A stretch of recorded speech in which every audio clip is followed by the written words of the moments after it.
Salut à tous et bienvenue dans cette nouvelle vidéo. Alors on se retrouve aujourd'hui sur LMJ Conseil pour une vidéo un peu particulière parce qu'on accueille Régis de la chaîne Régis The Recruiter. The Recruiter, c'est ça. Salut. C'est ça, je l'ai bien fait? C'est ça, nickel. Ouais, je pense qu'il le fait mieux que moi. Je pense. Pas sûr. Ah si, je pense. C'est sûr, ça sera toujours mieux fait par lui que par moi, je pense. Tu veux que je fasse donc, c'est ça? Vas-y, allez, on y va. C'est Régis The Recruiter pour vous servir, bien sûr. Alors, donc on accueille Régis qui a une chaîne YouTube également sur tout ce qui est coaching emploi, donc coaching candidat. Ouais. Donc je vais te laisser un petit peu te présenter, nous expliquer un petit peu ce que tu fais. Et bien avec plaisir. Donc en effet, donc Régis, j'ai une chaîne sur les entretiens d'embauche et sur les oraux de concours. Je fais vraiment les deux parce que tout simplement, de par ma vie professionnelle, donc j'étais 10 ans manager en ESN, donc en société de conseil, anciennement SS2I. Et en fait, donc j'ai coaché des consultants pour passer les entretiens chez nos clients.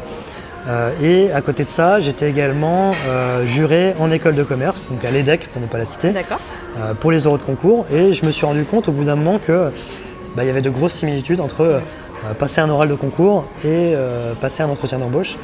Et donc je me suis dit que j'allais essayer, peut-être pas réussir, mais essayer, si réussir quand même, d'aider le plus grand nombre.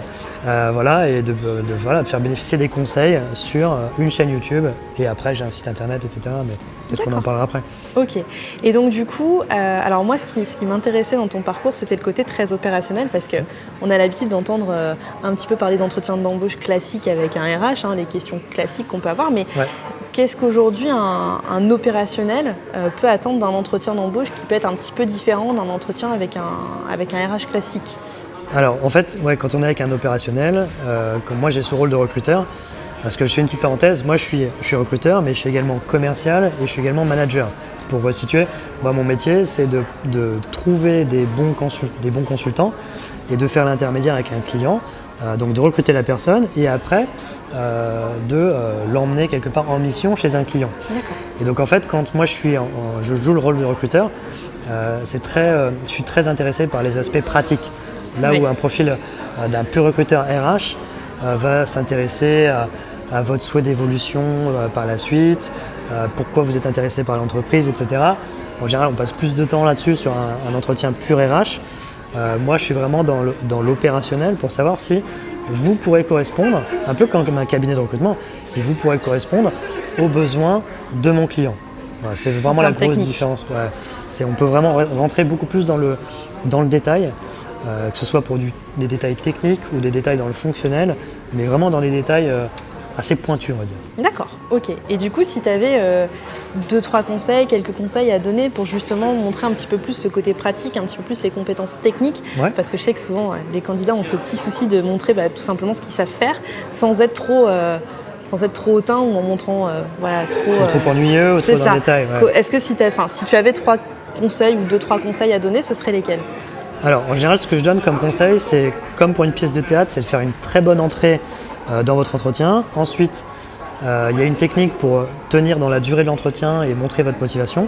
Et ensuite, il y a la sortie de l'entretien pour que le recruteur parte sur une bonne image de vous. C'est-à-dire que c'est l'entrée, le plat de résistance et la fin. En tout début d'entretien, l'idée, c'est de partir vraiment sur les bons rails et de ne pas se disperser et de ne pas donner trop d'informations. Là où souvent, quand on nous demande de nous présenter, on veut en faire trop. On veut soit partir directement à présenter tout notre CV. C'est pas vraiment ce qu'il faut faire. Ce qu'il faut faire, c'est savoir se présenter, avoir un pitch de soi-même en 2-3 minutes. Pour éviter de se disperser dans des détails, il faut savoir citer 3 ou 4 grandes compétences, savoir se résumer selon moi en 3-4 grandes compétences qui vont servir d'accroche pour le recruteur. Et le but c'est de faire matcher ces 3-4 grandes compétences avec bien évidemment ce qui est attendu sur le poste, autant que faire se peut. Mais voilà, c'est vraiment l'idée derrière ça. Ça c'est pour le début de l'entretien. Pour l'entretien en soi, l'idée c'est d'essayer d'être un peu force de proposition et d'emmener un peu le recruteur là où vous voulez. Donc c'est là aussi où les 3-4 grandes compétences en début d'entretien ça aide, parce que vous lui donnez quelque part de la matière. Conducteur, Voilà, et c'est lui après il va aller piocher dans l'entretien. Et je fais une petite parenthèse, je sais pas si tu es d'accord avec ça, mais en fait je trouve que les entretiens les plus fluides, c'est les entretiens où la personne, quelque part, nous aide un peu inconsciemment. C'est-à-dire qu'elle nous... C'est ça. Il y a le CV, on connaît le CV, on l'a lu, mais elle nous amène des informations en plus qui ne sont pas sur le CV et on n'a pas à aller les chercher, elle nous les amène.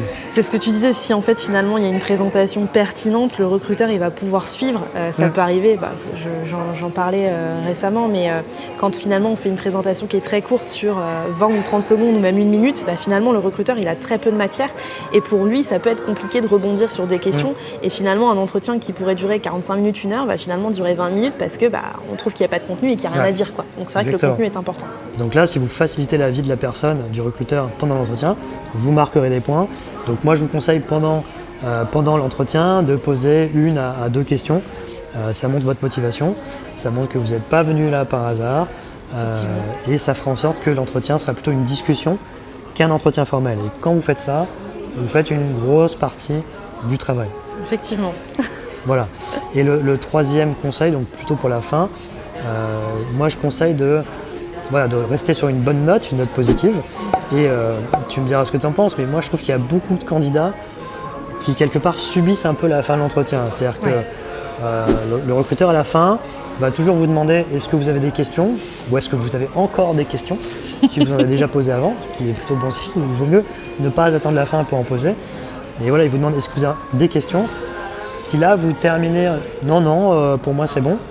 Après, qu'est-ce qui se passe? C'est directement écoutez, on en a fini, merci d'être venu, etc. Enfin, c'est vraiment après, c'est fini. C'est ça.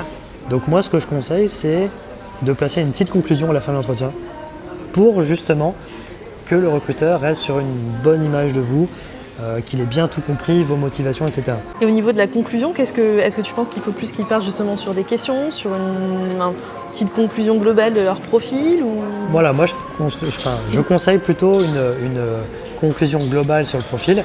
Je distingue en fait la dernière question, donc si on vous demande si vous avez des questions, posez une question. Et après, il vous demandera est-ce que vous avez encore des questions. Non, c'est là où vous devez en placer une.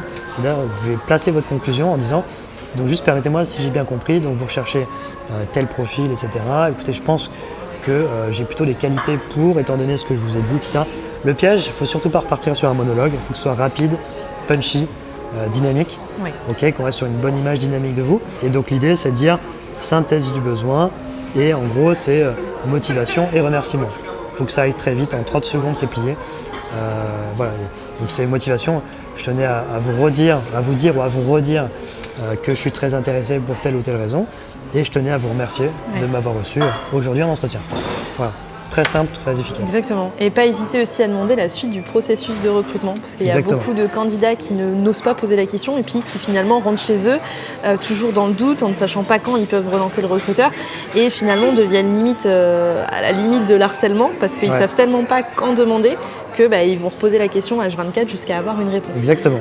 Donc n'hésitez pas à poser la question, enfin, moi je trouve que c'est intéressant de savoir où on va, tout simplement, sur la suite. Exactement, et puis après, il ne faut pas oublier qu'un entretien, il se termine quand la personne vous a ramené à l'accueil, voire même encore un petit peu après. Pourquoi je dis ça? C'est parce que moi j'ai fait passer des milliers d'entretiens quand j'étais en ESN. Il y a des candidats qui, une fois que l'entretien est terminé, soit la pression retombe un petit peu, donc ils se permettent des choses qu'il ne faudrait pas. Qui sont un peu trop familiers ou voilà. Et après, il y en a qui fument la cigarette d'après-entretien devant l'immeuble. C'est compliqué. Il ne faut pas oublier que devant l'immeuble, il y a des collègues de la personne qui vous a fait passer l'entretien. Exactement. Vous pouvez débriefer un peu trop à voix haute et ça peut retomber aux oreilles de la personne qui vous a vu. Donc toujours attendre d'être parti, d'être sorti des locaux pour considérer que l'entretien est terminé. Enfin, c'est mon avis parce que ça peut vous jouer des tours. Ça part du bon sens, du savoir-être du candidat, mais c'est vrai que moi j'en parle beaucoup, je parle beaucoup du savoir-être de plus en plus, parce que je trouve que c'est quelque chose qu'il faut vraiment retravailler globalement, mais à tous les sens du terme, c'est pas qu'en entretien d'embauche, je pense que c'est en règle générale dans la société. Je voulais justement te parler de la personnalité, parce que moi je trouve que c'est un sujet qui est très très important aujourd'hui en recrutement. Est-ce que toi tu as des conseils justement pour que les gens montrent leur côté bonne personnalité, leur côté tout simplement compétences humaines, parce que moi je trouve que personnellement en tant que recruteur c'est quelque chose qui m'importe beaucoup dans l'entretien, hein. Ouais. Même si le côté technique, toi tu as très important, l'habitude bien parce sûr. que Ouais. tu es sur le côté opérationnel, mais je trouve que le côté compétences humaines est important. Est-ce que toi tu as des petites astuces par rapport à ça, par rapport à la personnalité, pour qu'il soit un peu plus...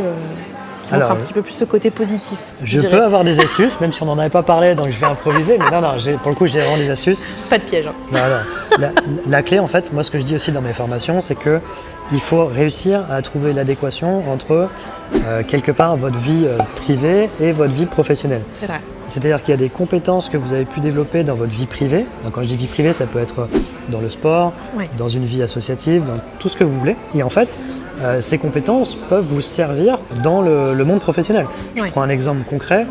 Si vous jouez dans un sport d'équipe, je sais pas moi, rugby, foot, ce que vous voulez, quelque part, vous savez déjà travailler en équipe. Vous savez Exactement. voilà, fonctionner en équipe. Et du coup, c'est vraiment une qualité que vous pouvez faire ressortir pour le monde du travail. Et j'en veux pour preuve le fait qu'il y ait beaucoup d'anciens sportifs qui fassent des formations, des coachings, toi tu es bien placé pour ça, et qui font des formations en entreprise justement pour expliquer d'un point de vue managérial comment ça fonctionne, comment on fait avancer une équipe jusqu'à un résultat précis.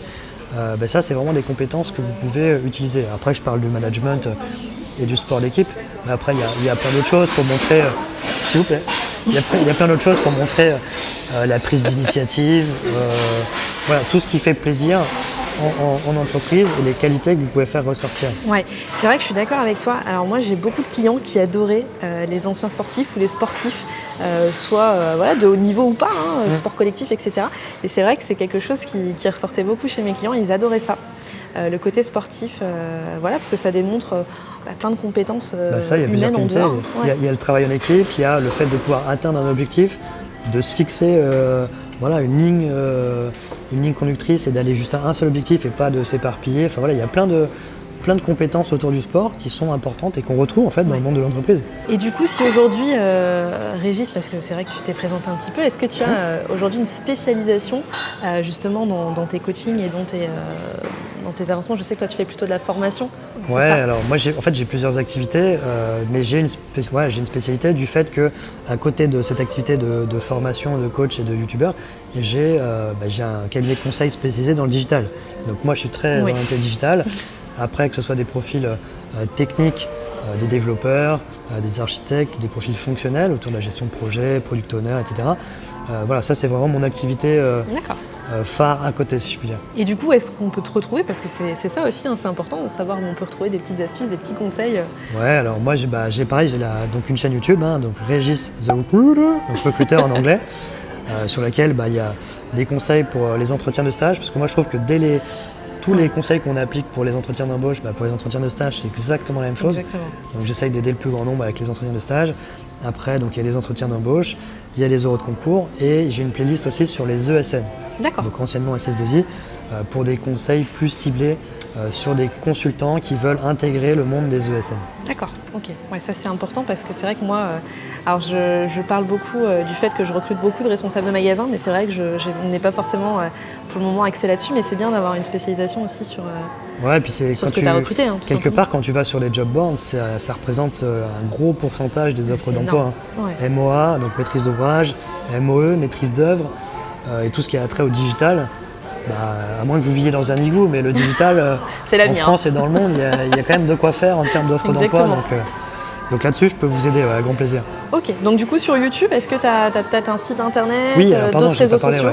Donc j'ai un site qui s'appelle réussir-son-entretien-d'embauche.com, tiré du 6 entre chaque mot, sur lequel il y a encore des conseils à travers des vidéos et des articles et des formations, donc des coachings, soit des coachings individuels, soit des coachings en groupe pour faire baisser un peu la note et que ce soit accessible au plus grand nombre. Donc c'est toujours sur les entretiens d'embauche et les euros de concours. D'accord, plutôt sur Paris aujourd'hui Alors plutôt sur Paris pour les entretiens, les coachings physiques. Ouais. Après pour tout ce qui est, si vous êtes à distance, par Skype ça se fait super bien. D'accord, pour tout ce qui est individuel et sinon sur tes coachings de groupe tu fais plutôt... coaching groupe c'est plutôt sur Paris.